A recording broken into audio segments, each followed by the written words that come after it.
In December 2023, Rockstar Games dropped the first trailer for GTA 6, marking the series' return after a decade-long wait. It has sparked a huge response, with many expressing concern about something GTA 6 explores for the first time since the first game in the series, playing as a female protagonist. This has caused a heated debate surrounding representation in games. While many have welcomed the inclusion of a female protagonist, others have criticized it as an example of forced diversity. These conversations hit close to home for me. As a woman working in the gaming industry and an avid gamer since childhood, this topic feels intensely personal to me. Welcome, I'm Solari. In this video, I will attempt to deep dive into the heart of this controversy and explore the complex topic of representation in gaming. We'll examine the growing diversity of gaming audiences, the ongoing debates surrounding representation in the industry, and the challenges and opportunities that come with creating diverse and inclusive gaming experiences. While I try to look at the topic from different perspectives, I can't possibly cover everything in this vast theme, which means some aspects will receive more coverage than the others. I have my own bias too, but I will try to stay as neutral as possible while still expressing my own point of view. With that, let's dive in. Part 1. The Avatar Identification. To understand the importance of finding a character we can relate to in a video game, it's crucial to delve into the phenomenon of avatar identification. This is a process that allows players to forge meaningful connections with the virtual characters, enabling them to fully immerse themselves into the gaming world. While not all gamers experience this phenomenon, it is a common experience, myself included. I have noticed myself gravitating more towards games where I can play someone I'd find easier time to associate with, specifically a female character. Perhaps one of the biggest differences between traditional media and video games is the amount of agency given to a person interacting with it. In majority of games, it is purely up to a gamer what their character will do, where they will go, and what decisions they will be making along the way. According to research by Banks, Downs, and Bowman, avatar identification can be measured and categorized into 6 main categories: physical similarity, value homophily, wishful identification, perspective taking, liking, and embodiment. However, the same paper points out that these subcategories are neither sufficient nor necessary for identification with an avatar to occur. In fact, I would argue that the sense of identification with a character in a video game, either playable or an NPC, can occur for very different reasons for different players. It may be a character's background or something they had to go through in their journey. Hellblade Senua's Sacrifice players have noted their association with the protagonist of the game, Senua, not because of the color of her skin or her descendants or orientation, but because of her trauma, be it what she had to go through as a child or the events just recent to the game's start. Now, Hellblade is a third-person game with a heavy focus on the playable character. And going further into the topic of avatar identification, I will mainly focus on similar games. While I do think a player can identify with any non-playable character in the game, and there are instances of that happening, which I will cover later in this video, it is closer to what Banks, Downs, and Bowman refer to as others identification, more akin to feeling a connection to a TV or a book character, rather than a full immersion, which is more likely to occur with a playable avatar. That said, nobody will ever stop me from feeling a very deep connection to that one of my Fox people in Stellaris. The power of avatar identification doesn't just lie in its ability to immerse players in a virtual world. It also has the potential to evoke powerful emotions and foster a sense of connection with both the game and the player community. This is something these authors, whose names I will not try to pronounce in order not to butcher them, mention in their paper on player avatar identification. They come up with their own way to measure the identification, and one of the metrics is the player's feelings when playing as a character in the game. I couldn't agree more. There is no doubt our feelings and emotions play a major part in whether we like a certain game and its aspects. Game companies know it too. It is your deep feelings towards Astarion that will make you push further through the game in an attempt to help him and see how his story evolves, and eventually to have a scene or two of a more intimate connection.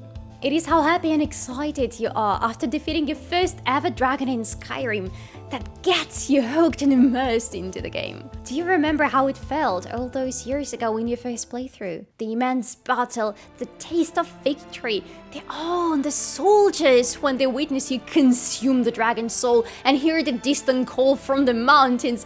It is a brilliant example of a game that knows perfectly well what it's doing, creating a moment of glory and vast importance for your character. And as you've been playing as them already for some time, as you've been making choices, one of that has led you here. Ultimately, it is you, the player, who basks in the glory.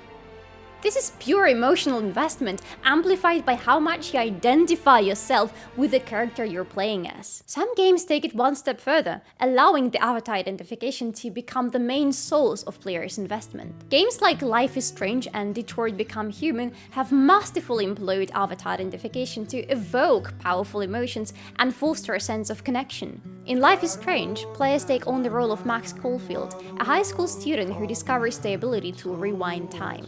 As Max navigates the complexities of high school life and explores the consequences of her actions, you, the player, become deeply invested in the story and the decisions she makes. This investment leads to the feeling of validation when Max overcomes challenges and makes positive choices, and the feeling of belonging as she connects with other characters and builds relationships. Moreover, the game provides further possibilities for the player to connect with Max on different levels. For example, by giving the player an option to let Max explore her sexuality, either following along the romance with Chloe or matchmaking Max with her close friend Warren. The game has received its fair amount of criticism, but numerous reviews highlight the importance of Max being a bi woman, something the developers had to fight for, as the publishers were refusing to let the game see the light of day unless it had a male protagonist. What's interesting is the comment of Dontnod's creative director, Jean-Maxime Maurice. This is not us trying to be different for the sake of being different. It's not as if we're trying to fix the industry. Going back to the last paper I mentioned and talking about what exactly marks the identification with a playable character, this is what the authors mention, and they mention two things in their paper that I find especially important when talking about the importance of representation in games. The feelings during play and the importance of the avatar to one's self-identity. There is no doubt that our feelings and emotions play a major part in whether we like a certain game and its aspects. Two feelings that get described the most when talking about avatar identification are validation and belonging. Max wasn't made a bisexual woman to address any agenda. She is what she is because such is the story the developers wanted to tell. A story of self-discovery, friendship, young woman's coming of age, and dark mystery. This choice ultimately led to a whole community of players enjoying the game despite some of its objectively weak spots, enjoying it because they could relate to the character they were playing as, understand her feelings and choices, and feel a close connection to her, and as a result, with the game as a whole.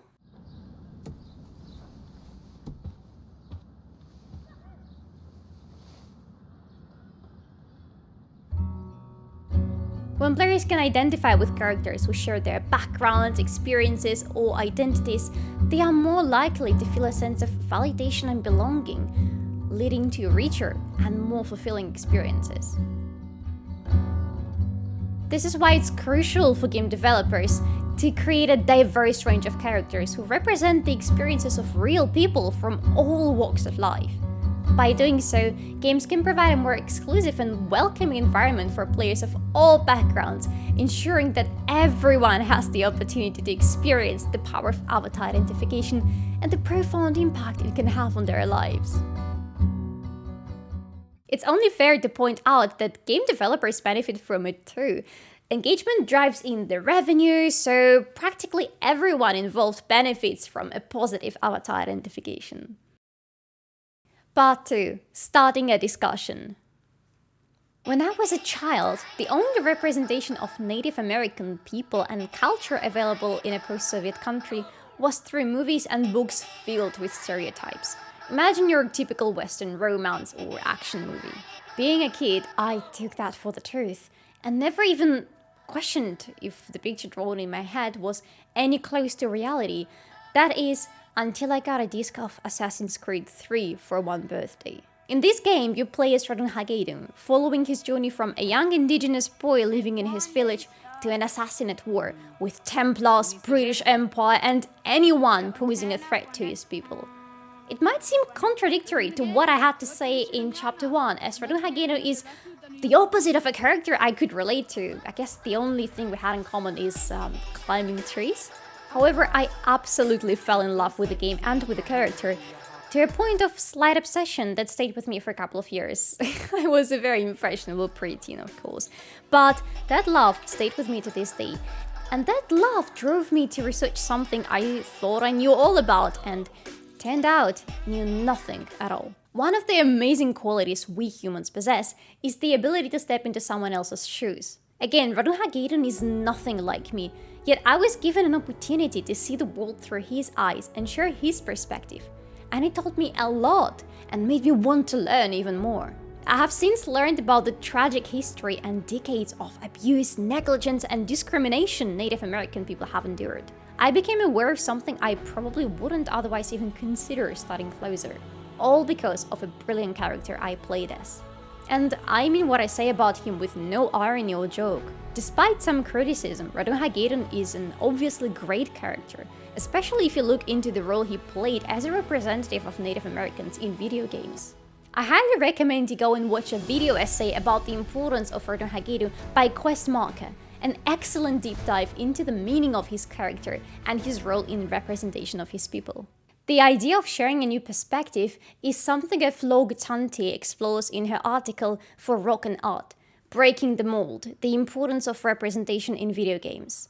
She argues, additionally, representation in video games can shape perceptions and attitudes. When players are exposed to diverse and well-rounded characters, it promotes empathy, understanding, and acceptance. It broadens horizons and encourages players to embrace different perspectives, fostering a more inclusive and tolerant society. She mentions how this perspective fosters empathy in players, and I think it can work on two levels when characters are being represented respectfully. The first layer is pure acceptance. Games like Apex Legends or Valorant introduce characters with different background, race, skin color, yet none of these things is what defines them. They're just there, being themselves, not letting their features either be their obstacle to being a great playable agent or define them as a whole. You may choose to play Sage simply because she is Chinese and it's something that is important to you. Or you may pick Bangalore despite her being the opposite of what you may look like and identify as, because you enjoy her kid and find joy playing with or as her. One may argue that when representation is there, but it's not being thrown at your face, when it's there to represent, give choice, and tell their story shall you want to listen, an average player might be more open to accept this perspective, as long as it's well done, which is something I will cover later in this video. The second level is deeper empathy, more than mere recognition of someone else's existence. It's willingness to not only listen to the story, but understand it and accept a new point of view. Everyone wants to be heard, and the minorities want to be heard just as well. When a game makes you listen to them and try to understand them, it is a triumph of representation. This is what happened to me when I played Assassin's Creed 3. I let the story transform me and become the first step of my journey to learning and understanding more about people who usually get treated very unfairly by game developers, painting Native Americans in a very negative light. Let's go back to Hellblade: Senua's Sacrifice. The game has been praised for many reasons, including its portrayal of mental health. Similar to Assassin's Creed 3, this is an example of a game where developers have put a lot of effort into researching the topic they wanted to portray in their story in order to make it as accurate a representation as possible. Developer diaries reveal how they have spent their time consulting with both people with psychosis and mental health professionals. Because of the way of the storytelling, where gamers play as Senua and get to explore her story along with her, and the whole third-person aspect, the game can feel deeply immersive. What's interesting is how Ninja Theory, the name behind the game, used this immersion and the representation in-game to spread awareness and gently push their players to conduct their own research. The game opens with a warning screen, which is an ode to how much Ninja Theory care about accurate representation in their game and the opportunity it can be to raise awareness and promote research. While, of course, serving as a very necessary caution about how gruesome the psychological portrayal can get in the game, this warning actively encourages people to learn more about the issues the game talks about, as well as mental health in general. It wants to open the discussion, and the importance of this idea is emphasized in the paper by Fordman and Paul for JMIR Mental Health, Framing Mental Health Within Digital Games, a case study of Hellblade Senua's sacrifice. They argue, even before the game's release, Ninja Theory's willingness to share their design experience through these developer diaries emphasized their hopes for Hellblade to respectfully present the realities of mental illness. These developmental diaries began as a chronicle and guide for other small teams of developers to independently create and publish a major commercial game. Given outside interest in Hellblade's depiction of mental illness throughout the game's development, these diaries and interviews also shifted towards a primer for how game developers can approach serious topics throughout collaboration with experts, prototyping with caretakers, and those who have lived experience with these illnesses, and designing game mechanics which make these issues tangible. The authors later talk in details about the positive reception of the game and the amount of feedback, claiming it had an impact on someone new to the topic, or opened someone's eyes for the mental health issues the Hellblade has received. They quote a fan saying, "I had a psychotic break several years ago. My brother never understood. I overheard him say he was ashamed of me. After this game, he turned to me and said he was sorry. You got a message across that I never could." Representation in video games has the power to challenge stereotypes, broaden perspectives, and foster empathy. Games can help us see the world through the eyes of others, and they can teach us about experiences that we may never have had ourselves. By creating diverse and inclusive characters, game developers can help to create a more just and equitable society, because games, thanks to their interactivity and immersion, can be a very powerful tool for social change. Part 3. Not all games are made for you. It's time for some to accept the harsh truth. Not all games are made for you.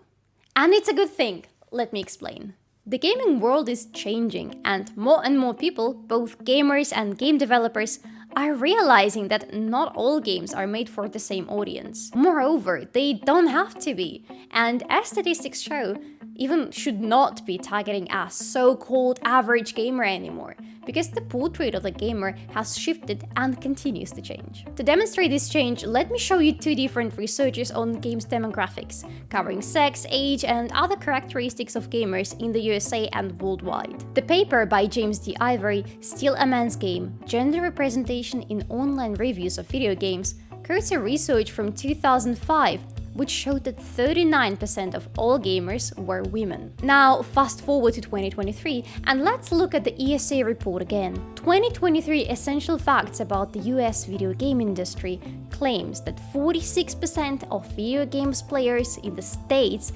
identify as female, making women almost half of all the gamers. According to IPSOS report, in 2020, the picture in Europe was fairly similar, with women making up to 47% of players. The Global Gamer Study report shows that over 50% of gamers don't play certain games because they feel like these games were not made for them. Of course, there is nothing inherently wrong with you wanting games that play into your fantasies or take your perspective, or with these games as they are. What is important is to accept that everyone's idea of a game made for them is different, and it can be the opposite of what everyone else wants. We are seeing a positive shift where companies are ready to hear what their consumers want to see when they play, and are not afraid to deliver that. I, for one, am happy that the next GTA game will have a woman as a protagonist. I have played San Andreas, but I haven't touched any newer games in the series because I don't find myself interested in playing as a guy I have nothing in common with. Maybe the games are great, but I don't feel dragged towards them. If you don't feel like playing Horizon Zero Dawn because the protagonist is a young girl, maybe the game wasn't made for you. Or maybe if both of us give these games a chance, we would love them despite the differences above. Either way, both of us now have a choice, and having a choice for everyone is inherently good. The Polygon article by Chris Planty quotes David Gaida, Dragon Age lead writer, talking about the perception of your average video games player by the studios. To quote, If you're working on a AAA title, you probably hear it all the time. "We need a casual audience," he said. But do we actually target the casual audience, or are we still marketing our games to that same male 18 to 25 demographic? "What if someone asked others to play?" he asked. It is especially important to hear these words and this narrative coming from a person who played a big part in shaping the Dragon Age series, because this is one of the best examples of positive and transformative inclusion. I will keep bringing this series up in this video, especially its third installment, Dragon Age Inquisition. The Dragon Age games rely heavily on their roleplay aspect, giving the player almost unlimited freedom in how they will shape their character with choices they make throughout the game. This level of customization is translated to the character creation as well. Players may not only pick sex and race and adjust the appearance to their liking, they may even select their background, which will have a great effect on the story. It's fair to note that in Dragon Age 2 and 3 the amount of possible customization has been tuned down compared to Dragon Age Origins, where the roots of a city elf mage or a noble human will differ drastically. Online discussions of Dragon Age series shed some light on a very important fact. It is loved by a very diverse range of players, including many queer folks and women. Being one of them myself, I took a dive into some of these discussions, and the major topic that gets brought up as an answer to why Dragon Age fanbase is so inclusive is that people feel included and validated. Here's what some women and folks had to say in a discussion on Dragon Age subreddit. 1. The ability to create and play as a female heroine, which tend to be lacking in video games and media overall. Obviously there are exceptions, characters like Ellie from The Last of Us and Aloy from Horizon Zero Dawn come to mind here, but they're just that, exceptions. 2. The other strong, compelling, well-written female characters that exist throughout the Dragon Age setting. 3. The presence of romances specifically designed to appeal to a female player.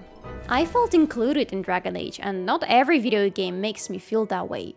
You can play as a woman in Origins and get a full story complete with an option for a plot-relevant romance.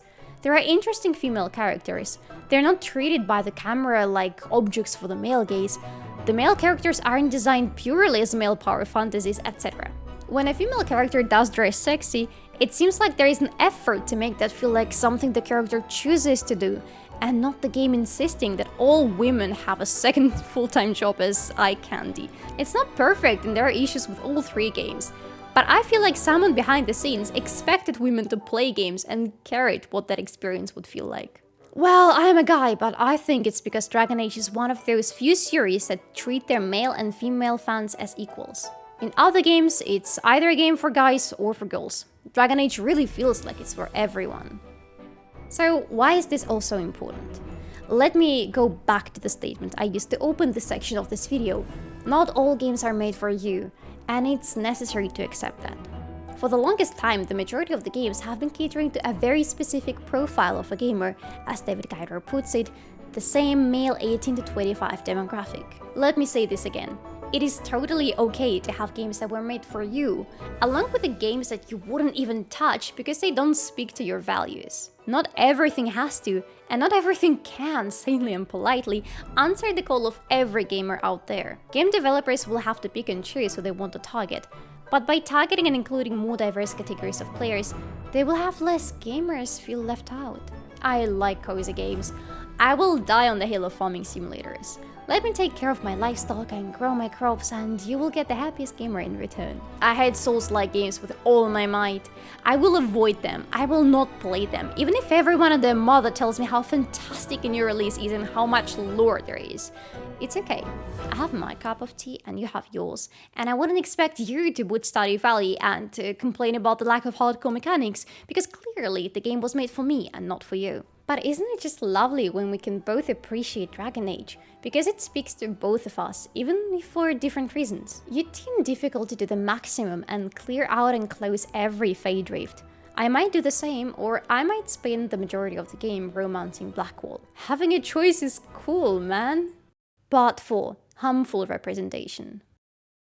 I do not agree with any iteration of the term forced representation in relation to games when we have more than enough evidence that game developers and especially publishers are forcing the opposite, the conformity. I've already mentioned Life is Strange in this video, that saw its developing team fighting for Max to be a woman. Remember Me, a game from the same folks behind Life is Strange, features a female protagonist, which was a decision Dontnod had to fight for. Assassin's Creed Syndicate's original plot saw an equal time distribution between its two protagonists, Jacob and Evie, but the final product features Jacob significantly more than his twin sister. In fact, Assassin's Creed series has a rather amusing example of forced representation with an interesting twist. Spoilers ahead, Assassin's Creed Origins was originally supposed to follow the story of Cassandra, having her be the Eagle Bearer and the only protagonist, with Alexios, her twin brother, written to be exclusively the villain in the game, until the team was told to include a male protagonist option. In this article, Ubisoft family accused of mishandling sexual misconduct claims for Bloomberg,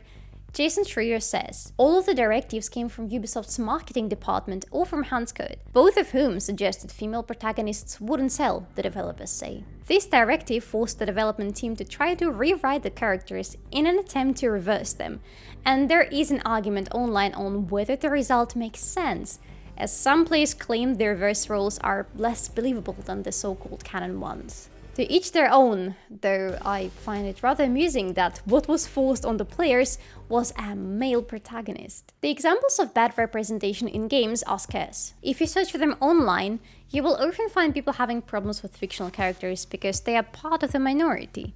But more often than that, the real problem behind will be either the character's bad writing or the person's unwillingness to accept the character. While I will disregard the latter because I believe I have covered enough in chapter 4 of this video, unsatisfactory writing is an interesting concept and is worthy of looking more into it. Poorly written characters are bad, period. I don't have to explain this.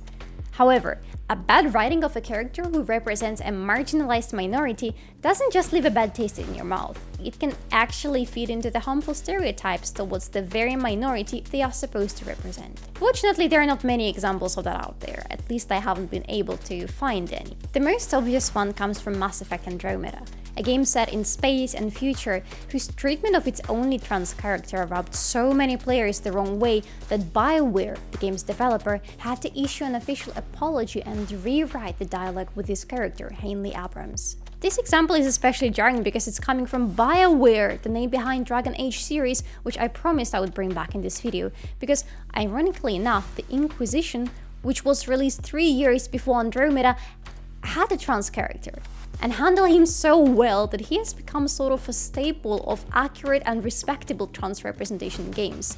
I'm talking about Karem, of course. The way you have to make him and the whole Anvil's crew warm up to your character before you can even get him to tell you his story is a big contrast to the pre-patch Hanley, who would pretty much throw her story right at the player. Arguably, it's not too bad. History knows worse approach towards trans people portrayal in media, and you will see comments from trans people online who state they didn't see any issue with Hanley, but there are voices who have raised their concerns. This Reddit user writes an interesting comment regarding Hanley. I'll give you my perspective on this as a trans person. When I interacted with Hanley, my first reaction was, oh, she's trans. My second was, why would you just tell me that? I myself have the tendency to out myself to people, but those people are people I have gotten to know and trust. I'd never blurt it out just like that. The consequences can actually be deadly if I'm not careful. I have also never shared my dead name, nor will I ever. It is something that causes a great deal of pain to me. This is a cautionary tale, reminding us that trans people, people of color, gay folks, and others face enough discrimination in their lives, and their inaccurate portrayal could worsen the situation for them. In their paper, The Impact of Racial Representations in Video Game Contexts, Identification with Gaming Characters, published in 2014, the authors discussed the outcome of an experiment they have conducted with 2 groups of players.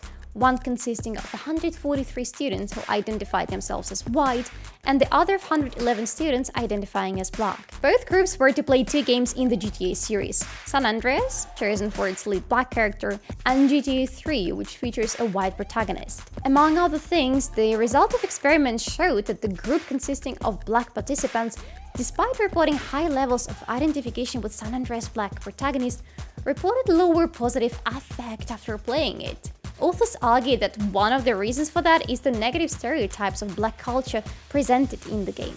This statement is echoed by James Ratonhnhaké, who says in their article Grand Theft Auto Depictions of Minorities. It could be argued that CJ was created in such a manner that allows others to experience what it's like to be black, even though CJ's history is not an accurate depiction of what it is like to be black, since not all black people are poor, uneducated, or criminals. It is impossible, however, to argue with another James statement. One cannot judge Rockstar for making their black protagonist criminal in a game about committing crimes. In conclusion, while there are some examples of bad representation in games, these are relatively rare. The most important thing is to make sure that marginalized minorities are represented in a way that is accurate, respectful, and positive. Take Assassin's Creed 3 as a positive example, where developers had not only done their research, but actively consulted with Mohawk people to make sure that their representation was as accurate and correct as possible. We need more examples like this to help create a more inclusive and accepting gaming community.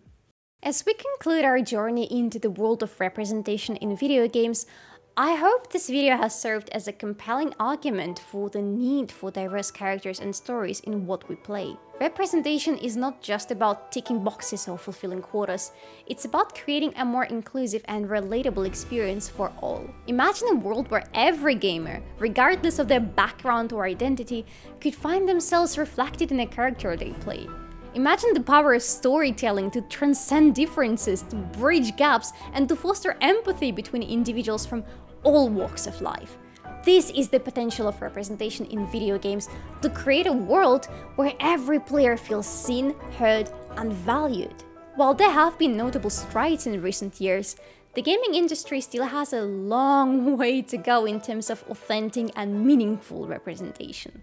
We need to continue to hold developers accountable for creating characters that are not just diverse, but also well-rounded, relatable, well-written, and true to their respective communities. Games should be a reflection of the world around us with all its richness and diversity.